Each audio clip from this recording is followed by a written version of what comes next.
Agriculture is an important sector to consider if we want to achieve our carbon neutral ambitions. Projects supported by Cornwall Council and the Council of the Isles of Scilly include reducing emissions by creating sustainable energy. These include investment into Future Farm, run by Duchy College, using Benneman's innovative biogas fuel, created from captured methane on dairy farms, the Farming in Protected Landscapes programme, and the Forest for Cornwall initiative. Communities and businesses alike are taking up this challenge. My background is in horticulture, so I look after the plants and the land here at Newquay Orchard. So Newquay Community Orchard is a 7-acre site in the heart of Newquay that provides volunteering opportunities and learning opportunities for our community. We've had over 600 people join us as volunteers. So people are coming here, they're making friends, they're learning how to live sustainably, learning skills on how to get back into work, how to grow your own food. So we're seeing that impact already. Well, we're in a climate emergency right now, and this is the time for action. If we don't do something now, we're going to be in real trouble. And that's why I'm really proud. We're a community working together in action to mitigate climate change by planting trees, by growing food locally and providing food to our local community with no food miles. I think it's a really inspirational site, and I hope to see more of this type of operation running out throughout Cornwall and the world. Enabling people to grow their own food and have access to local food is so important and will help mitigate climate change massively. Well, I think it's very important to respond to the climate emergency around us. We've still got to produce food, so we're trying to find the best way to do that without damaging the environment. So across the business, we're looking at fuel use, we're looking at field operations. Every part of the business, we're looking very closely to, to ensure that we're being environmentally friendly. Riviera Produce have been selected by New Holland to trial one of their prototype methane-powered tractors. Fundamentally, it's identical to a standard diesel-powered tractor, the only difference being that it's powered by methane rather than diesel. This methane is being produced from the slurry lagoons in a dairy farm. We're doing a lot of cover cropping in between cash crops. Behind us here is a field of Phacelia. It draws carbon from the air, it secretes it into the soil from its roots. To plant our crops now, we're using a thing called a strip tiller. We're cultivating a targeted strip of soil to plant our crop in and not disturbing the rest of it. Well, I'd say as a message for other businesses is don't be afraid to try something different. I think the biggest barrier we've come across is getting people to change. Going from the norm, doing something different, and having confidence that it's going to work.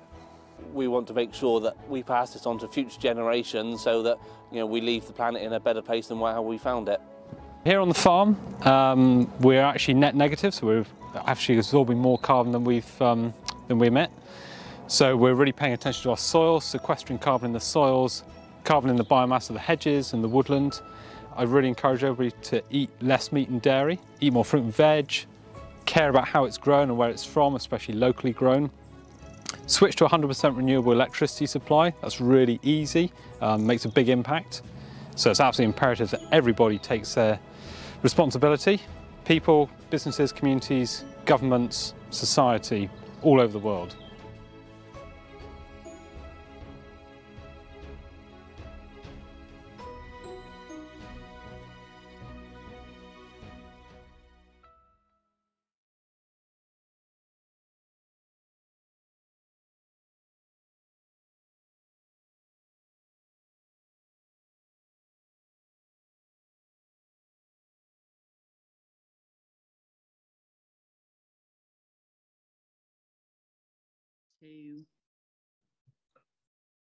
Our speakers for this session on how we grow things and what we eat is Stuart Roberts, Deputy President of the NFU, with local advocates Andrew and Claire Brewer, who are farmers from Ennisbarden, Fradden.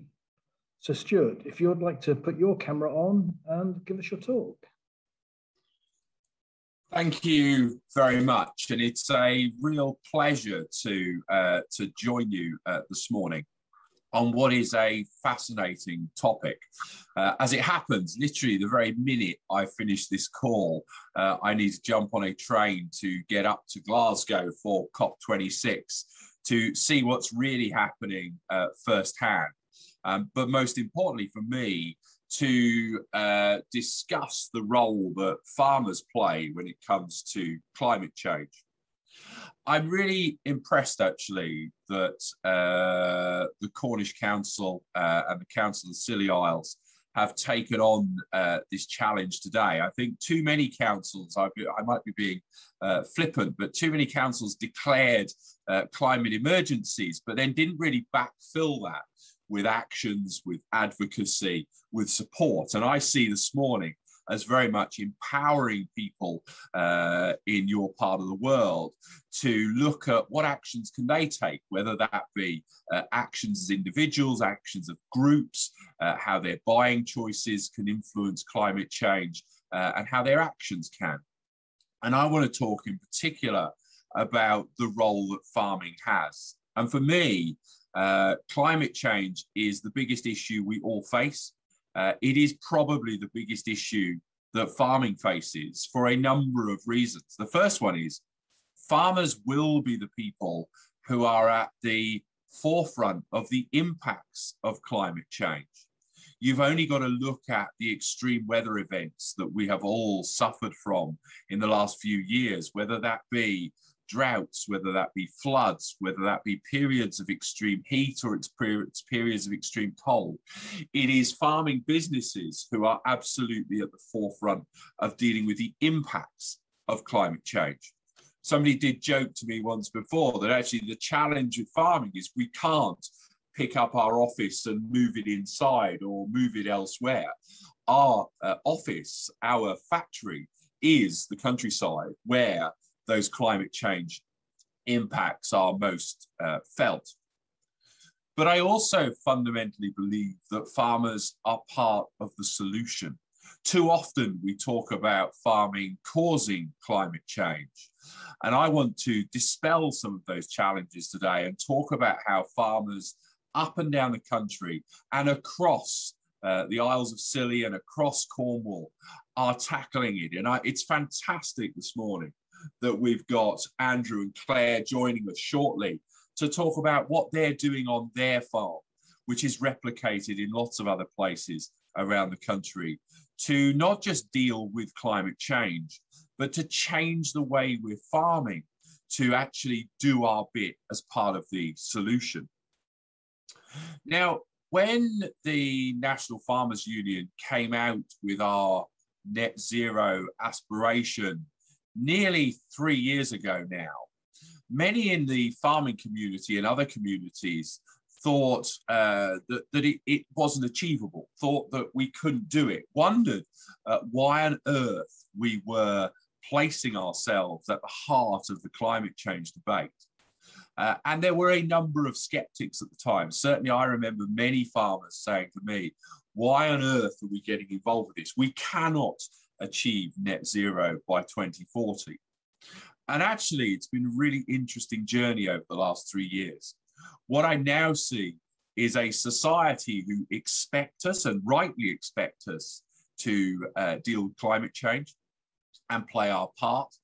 I see a society that are actually embracing farmers who are already at the forefront of this. But I also see farmers themselves feeling empowered to do our bit. You know, farmers have always fed the nation. That's been the core role of farming, going back centuries and millennia.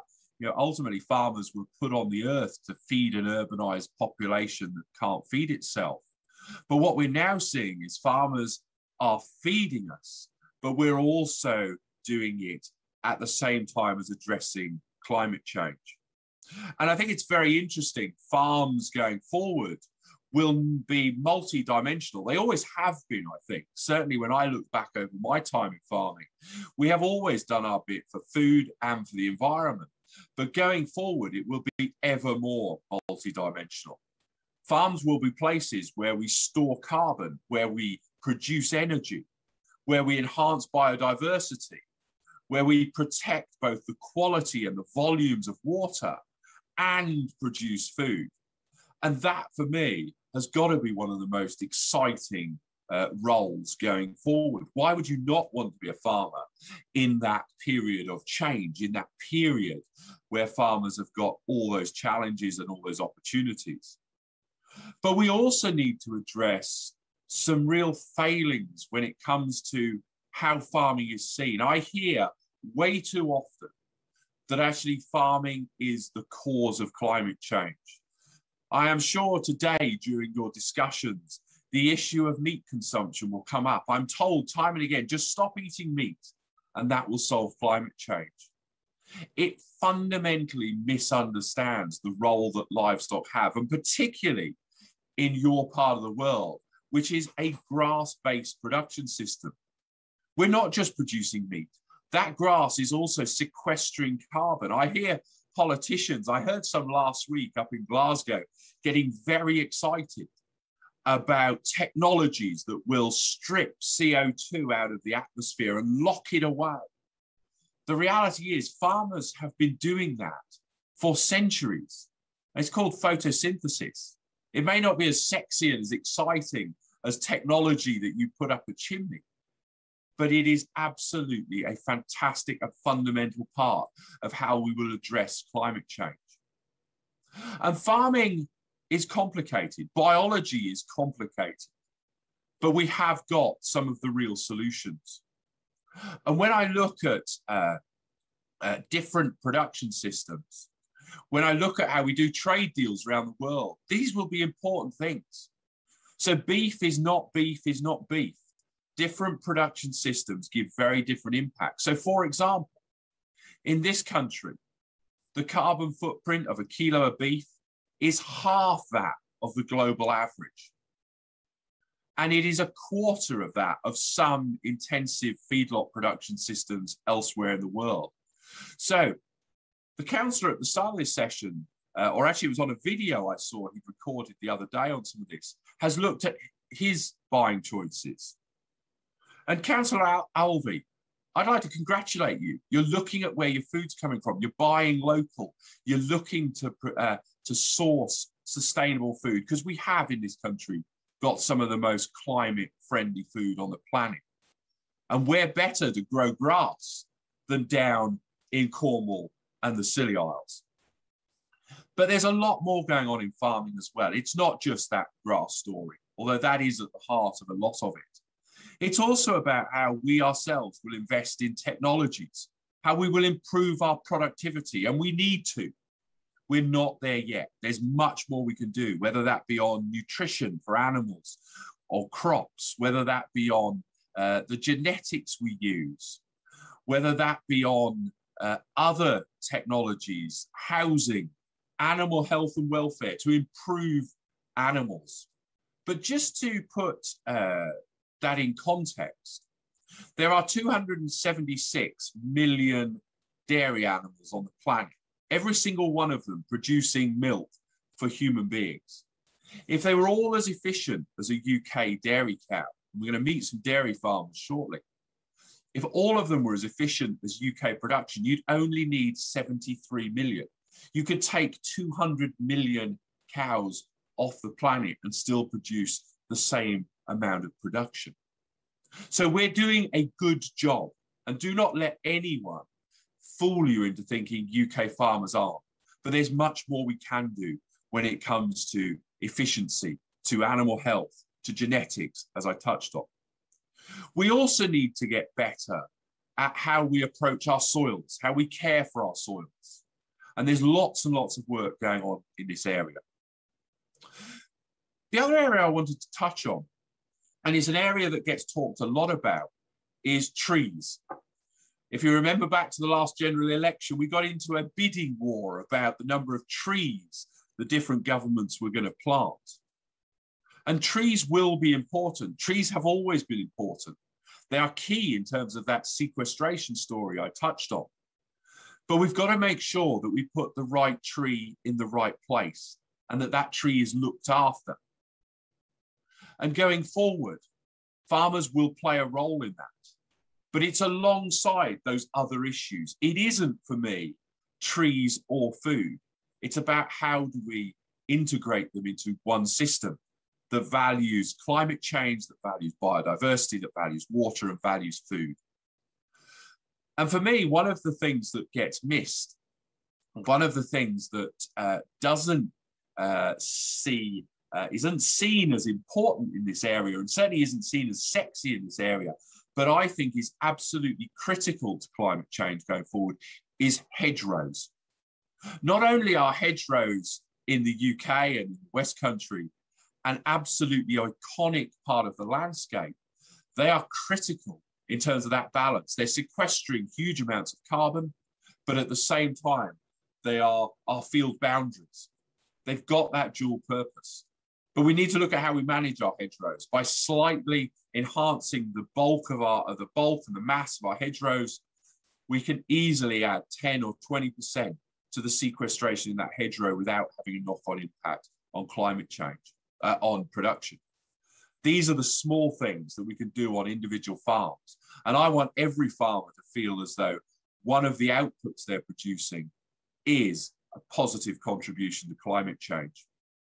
And the last point I wanted to touch on is actually the issues around how some of this will manifest itself on farms. How will we start to, I hear often, how will we value carbon in our soils? Will there be a carbon market?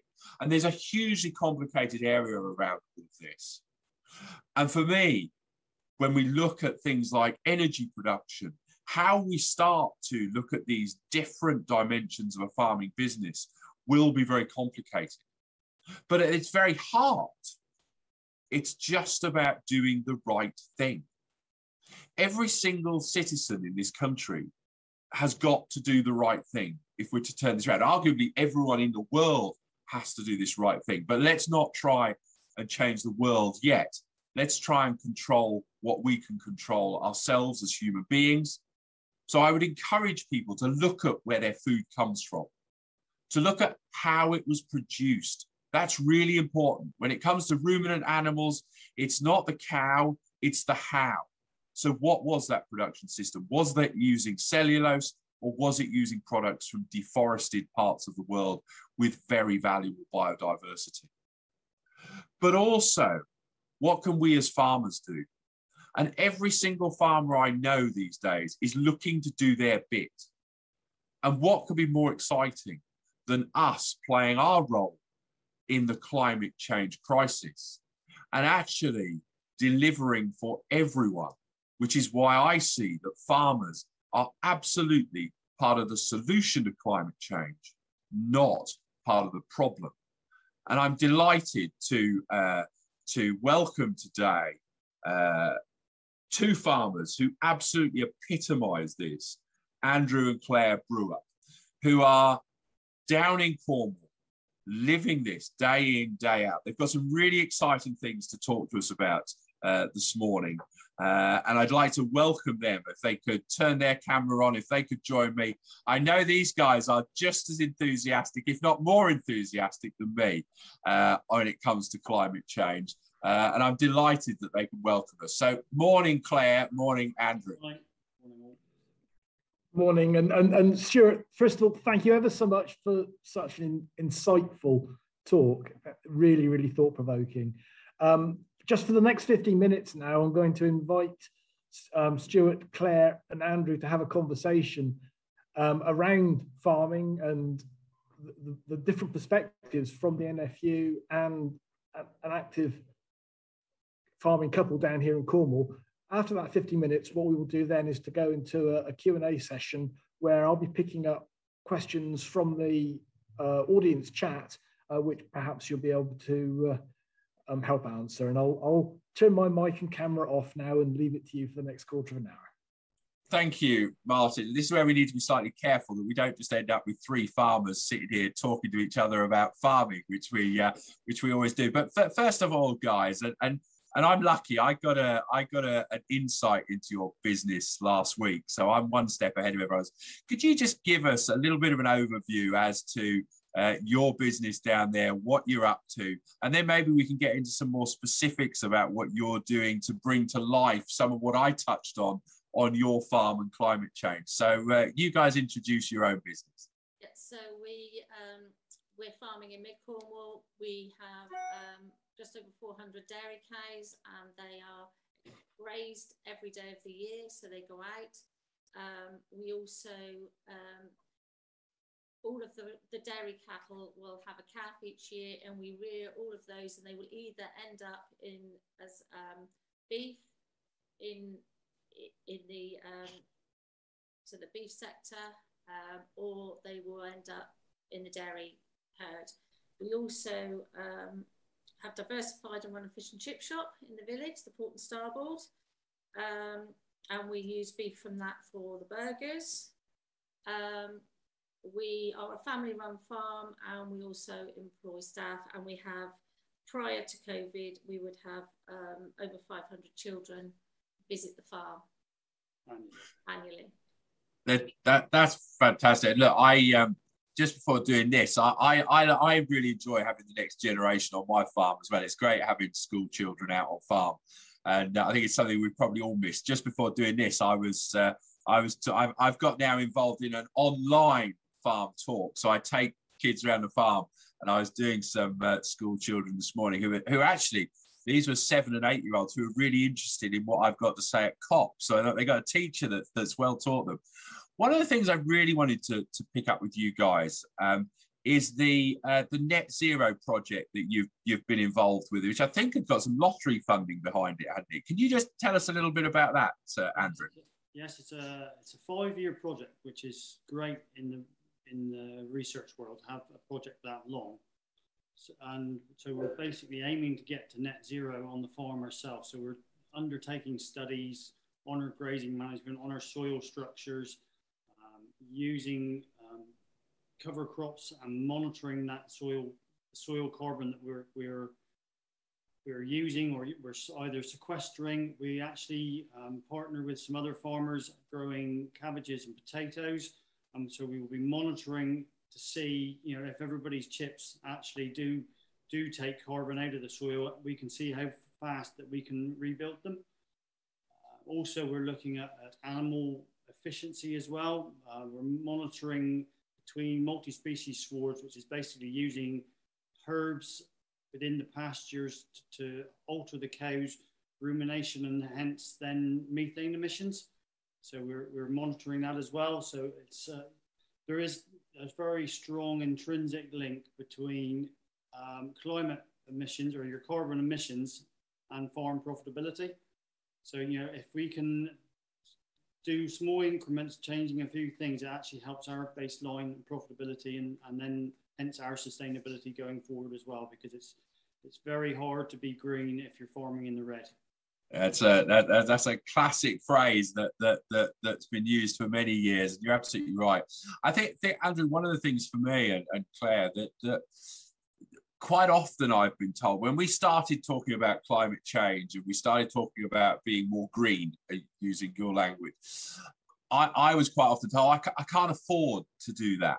But you've just highlighted there really well that actually there's a sweet spot in some of this where actually business efficiency, business performance actually is directly correlated with using resources more efficiently by being more profitable. So actually, should we turn that phrase around now and say by being green, you can get into the black? Does that make more sense these days? Do you see that as to some extent for some farmers? I don't care actually if they're doing things for profitable reasons, or they're doing things for biodiversity, or they're doing things for the climate. If they're doing the right thing, they will end up doing the right thing for all three of those. Is that fair? Yes, it's very fair, I would say. I'm a third generation farmer. You're here at the home farm. Yes, we've expanded, but it's very much, we want to leave the farm in a better position for our future generations than it is today. And, and by understanding our soils better, we can then do that. Without the information at hand, we can't make the right decisions. So, you know, it's a lot more testing and stuff, but it's actually giving us far better value to understand our nutrient demands and use, which then has the knock-on effects of better water quality, you know, and more sequestration as well. And how do you find your neighbouring farmers in your community? Are they just as excited as you and I am about climate change, or are there still some skeptics out there, or actually is everyone now starting to get on this journey? What do you think? I think you've got a mix, but generally the farmers are getting more involved, more interested, especially with the Farm Net Zero project happening in Cornwall, because before it just seemed a step away. It was, you know, we've always had the Cornish hedges, which are fantastic for diversity, for wildlife, for birds and everything else. And we can't underestimate that, along with, and the powers that be have underestimated the difference between a Cornish hedge as opposed to other hedges in the UK. This is where I probably ought to take issue and say, well, actually, the Hertfordshire hedge is also a great hedge, but you're absolutely, and I am sure that the Scilly Isles hedge is just as impressive as the Cornish hedge. Not one I've seen yet, but I really like this point, Claire. In some ways, the world perhaps and society has seen hedgerows as something boring. It's not big, sexy technology that I touched on earlier, but hedgerows sequester huge amounts of carbon, don't they? And they're an intrinsic part of the landscape. And with Cornwall, we have a very small average field size as well. Good point. And you know, and it's also with the hedges. Those hedges were built for a purpose to build microclimates, you know, and provide shelter to livestock, but also provide shelter to crops. So, you know, it's those little microclimates that help boost diversity as well. And I think by us being a pilot farm for the Farm Net Zero, you know, we had over 50 farmers here, and across the 3 pilot farms, it was well over 200 farmers. Well, you know, this is getting farmers, the project is getting farmers onto other farms, seeing new practice, understanding maybe better practice. So this is just educating the wider community as well, and of course, you know, there have been councillors attending as well, and the general public, which is all good. Sorry. Go on, Claire. Without managing farms, we won't be able to sequester enough carbon. We've got to manage them. We've got to manage the hedgerows. If you just let the hedgerow grow out, it just ends up that you end up losing some of your wildlife and your wildflowers, and people don't realise how much you have to manage a hedgerow. Otherwise, it just doesn't. And that's just one thing. You've got to manage your fields. Without managing your fields, you'll end up where you're not actually sequestering carbon. You're actually going to have lots of runoff and lose a lot of your soils. I think that's a really important point, Claire, that it's not just that the hedgerows there or the fields there or the cows there or the grass is there. It is that entire managed system that is the farm, which is actually, first of all, maximising your food production, but at the same time, maximising the carbon we're sequestering, the biodiversity we're doing, and what we can do on water quality and many other things as well. You touched earlier that before lockdown, you have a lot of school visits, which is something that I can tell just from the smile you've got, Claire, you enjoy, and it's something I really enjoy. But what, rather than farmers talking to farmers here, you know, what did you pick up from those school children that came out onto the farm? How are they engaged in this, or are they not engaged in this issue? So when we have the children, we very much look at working with wildlife and farming combined, and how it works, and nature, and what we need to do. So most of our school children, they're generally from primary schools. What we need to do is we need to encourage those from the senior schools to be coming out and revisiting and seeing something different, and how farmers and how nature interacts with farming, because it's very important to our day-to-day farming how things interact. The children absolutely love it. You've got to bear in mind we're in Cornwall, which is a country area, and you will find that probably over 50% of the children don't know how to put wellies on properly. So we'll have a playtime, and if I don't send them home dirty, I haven't done my job properly.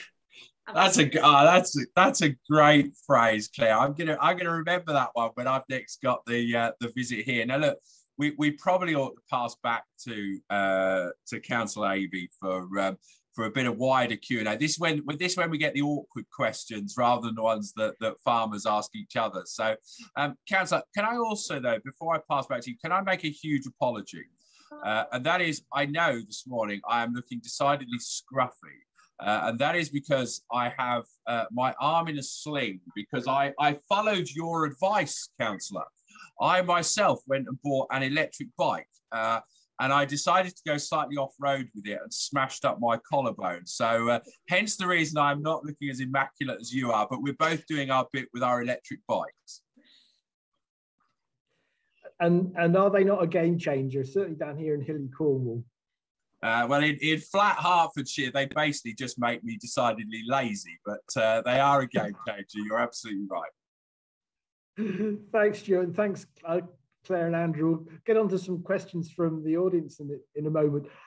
Very interesting to hear your comments around Cornish hedges. Of course, two interesting facts about Cornish hedges. The first is their bizarre status that they're not classed as hedges within the hedgerow regulations, which does cause certain challenges from time to time. But the other interesting fact is that the Cornish hedges down on Penwith are the oldest man-made structures on planet Earth still being used for their original purpose. So on that bit of useless information, every day is a school day. The first question I've got is, how can Cornish farmers and growers better promote their produce to local consumers over possibly cheaper imports? I think this is a really good question, and I think it's one that on the one hand frustrates me, because when it comes to foods, I touched on it earlier, we classify all foods the same. So we see meat, and you get this phrase, meat is bad and plant is good. And the reality is neither of those statements are actually correct. I know some pretty unsustainable meat alternatives that are so full of sodium, they're a heart attack on a plate. But the reality is you need to look at the production system. I think there is a role for councils to play. I'll throw it slightly back at yourself, Councillor. I think there is a role for the industry itself to play in telling our story. I think we've not done that well enough. I'm happy to admit that. And I think when I talk to people like Claire and Andrew and many others, farmers have got great stories. We are great at promoting our products when we choose to do so. But actually, we've been good farmers. We've been rubbish storytellers. So actually, we need to use the media. We need to use social media. We need to use opportunities to get this message across, which is why I like to do things like this event. And we've also got to get into schools. It's a shame, as Claire and Andrew said, we haven't had school children out. We haven't had teachers out on farms. But all of us need to do more. But certainly, I would say, there aren't many. Now, I've got to be careful here, okay? I represent farmers in every part of the country, so I've got to be slightly careful. But there are not many greener parts of the United Kingdom than Cornwall and the Scilly Isles. Your climate absolutely lends itself to growing fantastic produce and also growing grass. And therefore, if the story going forward is how we take that green and pleasant land and turn it into high quality protein that is better and more sustainable than protein produced anywhere else in the world, then surely, Cornwall and the Scilly Isles can really get behind that sort of message and not just talk about great tasting food. Let's not forget that's why we choose foods, because we like them, but it's also foods that if you proactively choose them, you are doing your bit for climate change.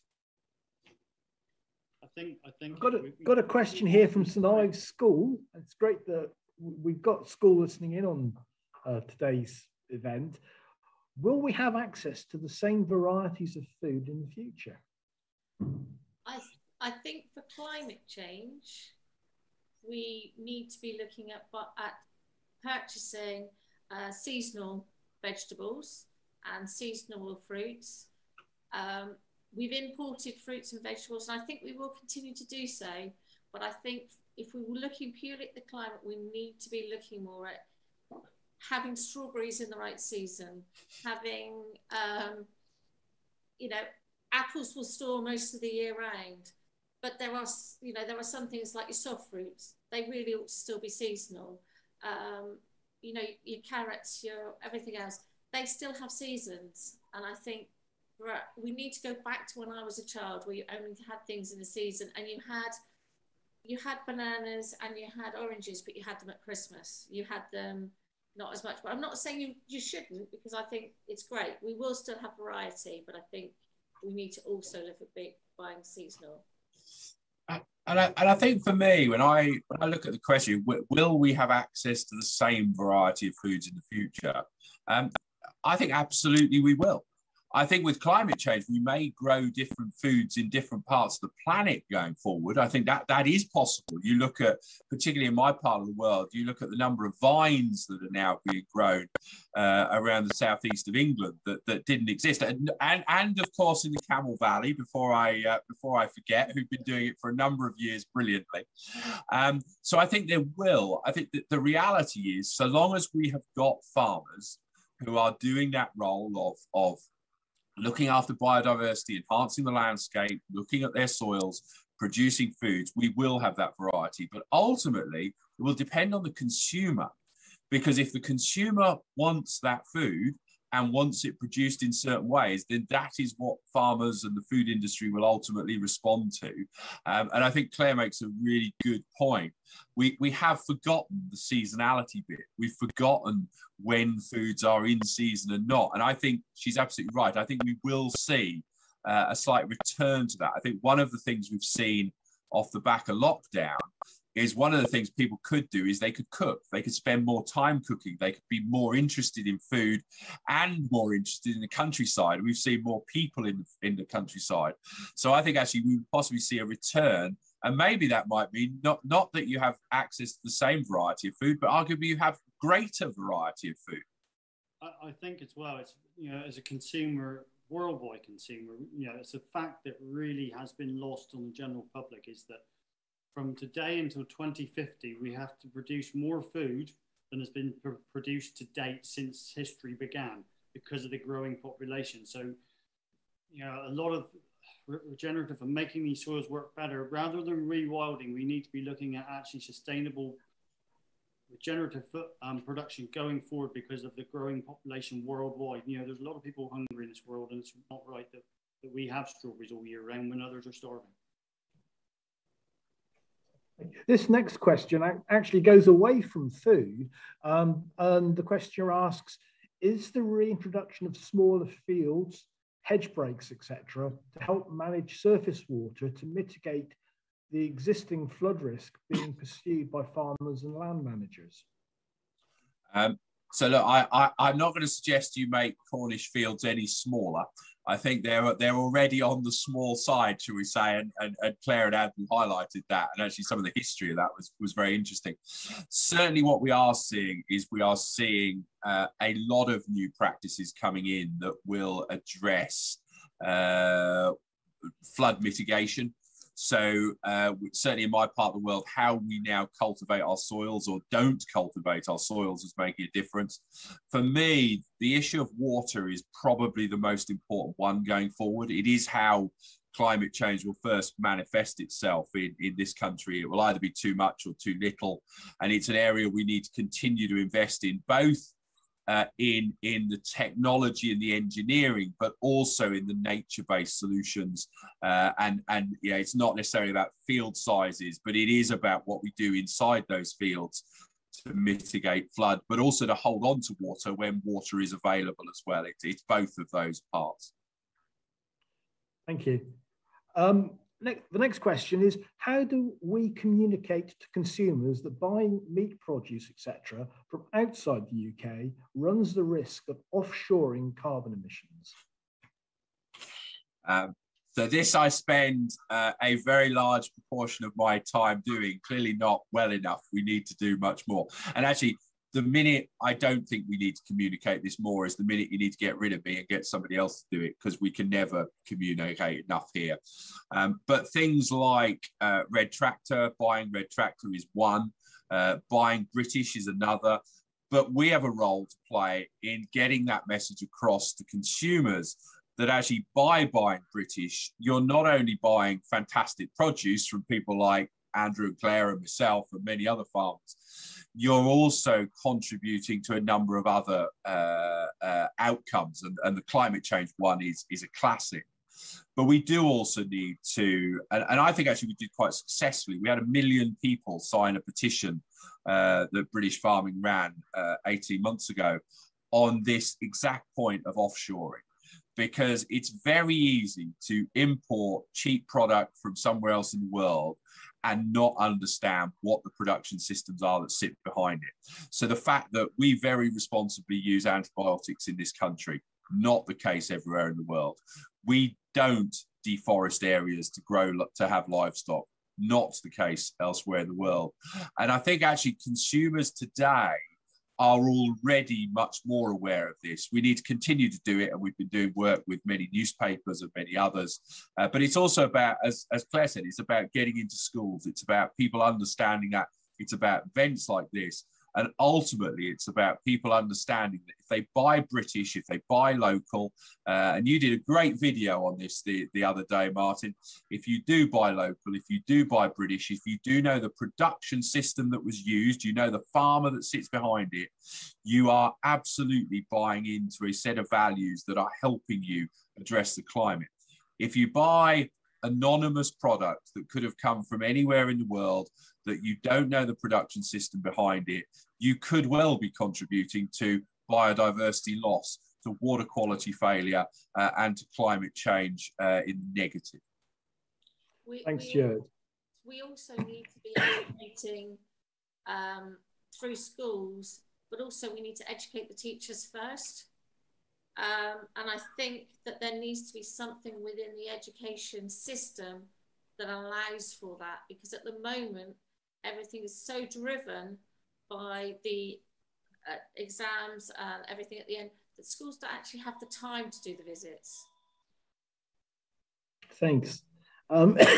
Excuse me. The next question is there a place for towns to use their parks and open spaces to try and produce food for their local communities? I think this is a really interesting area, and actually there's a small piece of my farm which I have effectively given. They would say they pay a rent, but the reality is I have given it to the local community to run a community-based agriculture scheme. So it's done jointly actually with the council here, where we took a piece of land that was of no use to be. It's too small. It just served no purpose. It had laid bare basically for a long period of time. And we've now got 30 families, 35 families who share the workload of that. They produce huge amounts of veg off that. And I think there are lots of areas, both on the urban fringe, if you like, which is where I am. I'm absolutely on the urban fringe, but also I suspect in towns, but also in schools. So one of the most exciting things I've seen in schools is where actually they take a small part of the playground or a small part of the garden or whatever it may be and grow vegetables. It's a fantastic thing to see. And I think that there is a role. Let's not pretend we will feed the nation by small allotments in urban areas, but absolutely there is a role to play, both in terms of the food you can produce in those areas, but arguably more importantly, the stuff we talked about earlier. So by doing that, you better understand how it's produced, where it's produced, and why what you do in a supermarket can have a direct impact on all those other things that are part of the food system. Thanks. And I've got one more question here from the audience, which is a bit of a cheeky one. Can Southwest farmers provide meat and dairy to satisfy the needs of the whole of England? This is where Claire and Andrew and I may slightly diverge. So I'll let Claire and Andrew take it first, and then I'll give my answer. There's potential for us to take a large share of the UK market, but I think we need to help to get a balance throughout the country as well.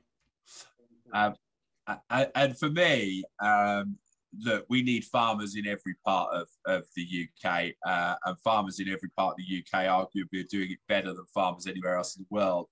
But there are certain products, so dairy products, for example, you know, really the Southwest and particularly Cornwall, the Scilly Isles, you know, where we've got that climate, we really should be doing more in terms of those products where we can do them really well.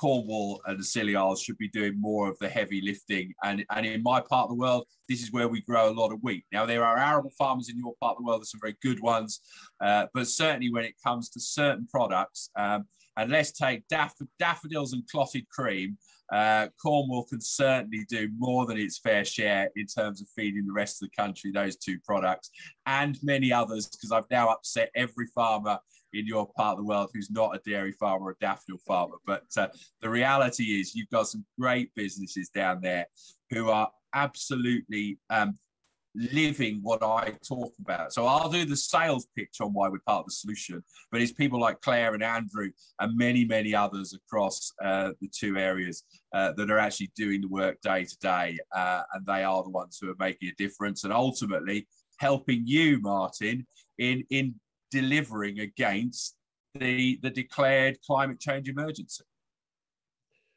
Thanks, Stuart. And on that note, I'm afraid we must draw this session to a close. Thank you ever so much to Stuart, Claire and Andrew for taking part today.